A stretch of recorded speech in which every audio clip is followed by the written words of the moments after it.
වෙන දේ. හරි අපි දැන් කෙලිම සයිට් සුපර්විෂන් පැත්තට හැරෙමුකෝ. ඔව් අපි දැන් මොකද්ද කියලා කිව්වට ඇයි ඒක ඕනේ වෙන්නේ කියලා කියන්නේ. සරලව දැන් මිනිස්සෙක් අහනවා මොකද්ද කියලා උතන කරන්නේ කියලා අහනවා. ඔව් ඔව්. ඇයි මොකද සයිට් මොකටද ආවේ? ඇයි ආවේ? මොකද්ද කරන්නේ? මොකද්ද බැලුවේ? ඔකනේ අහන්නේ. නිකන් සයිට් එකට ඇවිදලා යන්න දාන්න. එහෙම නෙවෙයිනේ. වැඩි. නෙවෙයිනේ. හරි.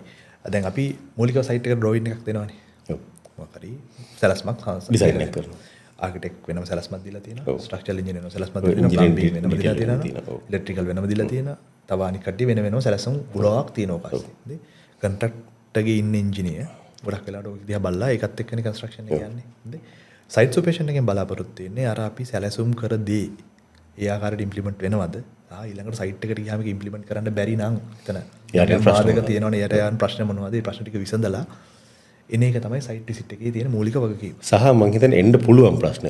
වෙන්න පුළුවන්. ඔය ව්‍යාපෘති ගණනාවක් බලලා අත්දැකීමත් එක්ක. අන්න එතන තමයි හොඳම පොයින්ට් එක තියෙන්නේ. දැන් මේ ස්ටේජස් වයිස් මේක යද්දී ඉදිරියේදී මේ ප්‍රශ්නේ එන්න